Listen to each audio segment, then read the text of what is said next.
দুজনাই ঘুমিয়েছে। উফ, আজকে দুপুরবেলায় একটু নিশ্চিন্তে, না হলে দুজনে মিলে যা কীর্তি করে। যাক, দুজনে যখন ঘুমোচ্ছে আমি ওদিকে বাগানটার দিকটা একটু দেখে আসি। কদিন ধরেই ভাবছি যাব, কিছুতেই যাওয়া হচ্ছে না। আজকে গিয়ে কাজটা সেরেই আসি। Hello friends, welcome back to the channel Moumai Mila. এটা রিয়াদের বাড়ি। আর দেখো, দুপুরবেলায় রিয়ার প্রিয়াকে ঘুম পাড়িয়ে মিনু এখন চলে যাচ্ছে বাইরের বাগানের কাজ করতে। আর এদিকে তো দুই বোনে ঘুমোচ্ছে। তো চলো দেখিনি আজকের গল্পে কি হয়। আর এদিকে তো প্রিয়া ঘুমায়নি। দেখো, প্রিয়া তো ঘুম থেকে উঠে পড়ে। চলে গেছে মা, এইবার হবে তো আসল মজা। যাই, উঠে পড়ি আমি। আর এই বলে তো প্রিয়া উঠে পড়ে। এখন তো খুবই মজা। মা পেছনের বাগানে গেছে, তার মানে তো এখন আসবেই না। অনেক মজা হবে। কিন্তু কি করবো? ওহো, ওখানে আমার ব্যাটটা আছে, ওই ব্যাটটা দিয়েই খেলি। যাই যাই। আর তারপরে তো প্রিয়া একটা ব্যাট বের করে ফেলে। আরে, ব্যাটটা তো পেলাম, কিন্তু বলটা তো দেখছি না। তাহলে ভাই আমি কি করব? এখানেই তো বলটা ছিল, বলটা তো খুঁজেই পাচ্ছি না।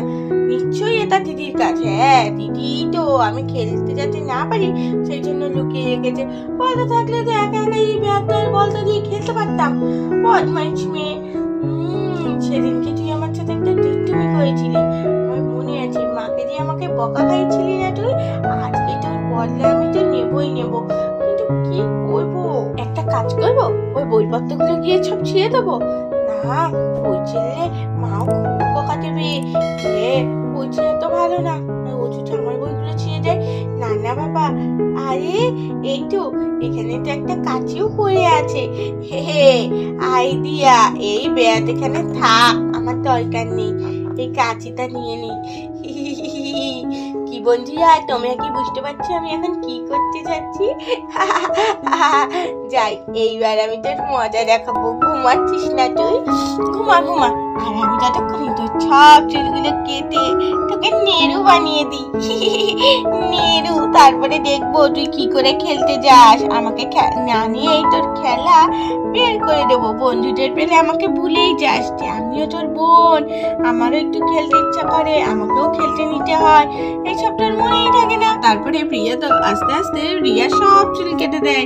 কিরে, এইবার কেমন লাগছে দেখ। তো সব চুল কেটে আমি তোকে নেরু বানিয়ে দেবো। নেরু।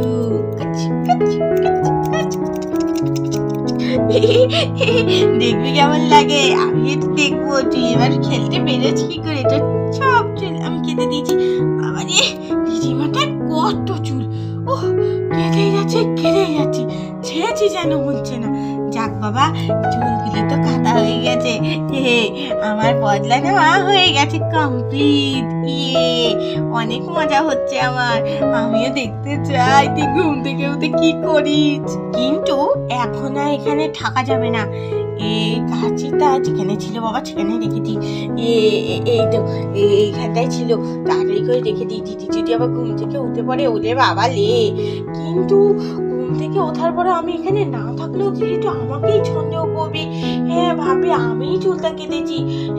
এটাই তো ভাববে। আর মাকে বলে দিলে তো মা আমাকে খুব বকা দেবে। কি করি আমি এখন, কি করি? আমার তো খুব চিন্তা হয়ে গেল। কাজ তো করলাম, চুলটা তো কেটে দিলাম, কিন্তু বকার হাত থেকে কি করে বাঁচবো? মনে পড়েছে, এই তো ছোপার তলায় এইগুলো আছে।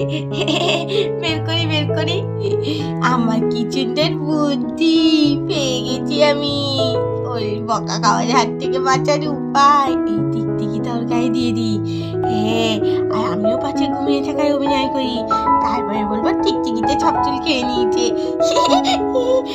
যাই তাই করি বরঞ্চ। বলে বাবা লে, নাইলে মা তো আমারও সব চুল কেটে আমাকেও নেরু বানিয়ে দেবে যদি জানতে পারে আমি করেছি। এই মুখের উপরটাই দিয়ে দিই।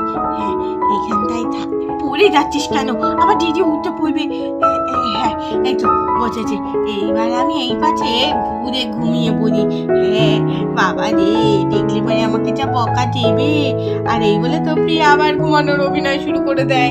আর এইদিকে ততক্ষণ রিয়া তো নাকের মধ্যে উস করতে শুরু করে। আর প্রিয়াও ঘুম থেকে উঠে যায়। আরে কি আমার নাকের মধ্যে, উফ, মুখের মধ্যে কি এটা? দেখি তো কি। আরে, এটা একটা টিকটিকি, ওরে বাবা রে বলে তো টিকটিকিটাকে রিয়া ছুঁড়ে ফেলে দেয়। টিকটিকিটা ছুঁড়ে ফেলে দেওয়ার পরে রিয়া তো কিছু একটা বুঝতে পারে। আরে আমার মাথাটা এত হালকা হালকা লাগছে কেন, কিছুই তো বুঝতে পারছি না, দেখি তো। আরে এটা কি, আমার মাথার চুলগুলো কোথায় গেল? হ্যাঁ, আমার মাথার চুল কোথায়? আমার মাথায় চুল নেই কেন? আমার মাথা সব চুল বিছানায় কেন? এটা কি হলো, কি করে হলো? আমার চুল, আমার চুল, আমার সব চুল, আমার মাথা চুল। এবার আমি কি করব? মা, ও মা, ও মা তুমি কোথায়? মা, I Buni, Buni, I Buni, Buni, I বুনি। কি হয়েছে দিদি? ঘুমোচ্ছি তো। তুই আজকে এত ডাকছিস কেন আমাকে? রোজ তো আমি তোকে ডাকি বলে আমাকে কত বকা দিস, ডাকছিস কেন? ঘুমোতে দে। এই ওঠ বলছি, ওঠ। তুই নিশ্চয়ই করেছিস। কি? আমি তো ঘুমোচ্ছিলাম, তুই তো আমাকে ঘুম থেকে ডাকলি। আয়ে এই দিদি, তুই মানে চুল কোথায় গেল? তোকে কেমন লাগছে রে নেরু হয়ে? তুই হাসছিস? তবে রে দাঁড়া, আমি জানি এই চুলগুলো তুই কেটেছিস।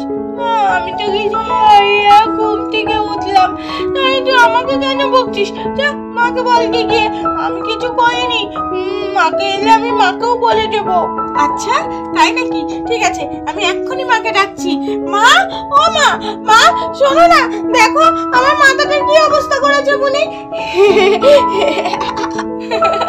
কেমন লাগছে দেখতে দিদিকে? ঠিক আছে, দেখ আমি তো ঘুমিয়েছিলাম, মাও আমাকে বকতে পারবে না, সব চুল কেটে দিয়েছি। খুব হাসি পাচ্ছে। দিদিকে কেমন লাগছে? যা না বেরোই অবস্থায় রাস্তায়, তোর বন্ধুরা তোকে দিকে সবাই আসবে। আমাকে আর কোনোদিন খেলতে না নিয়ে খেলবি? আর এই বলে তো প্রিয়া খুব হাসতে থাকে। তো বন্ধুরা এবার কি হবে? রিয়া সব চুল তো প্রিয়াই কেটে নিয়েছে, কিন্তু রিয়া কি জানতে পারবে যে সত্যি করে এই সব চুল প্রিয়াই কেটে দিয়েছে? আর জানতে পারলে প্রিয়ারই বা কি হবে? দেখতে হলে অবশ্যই চ্যানেলটাকে সাবস্ক্রাইব করে রাখো। আজকের মতো টাটা।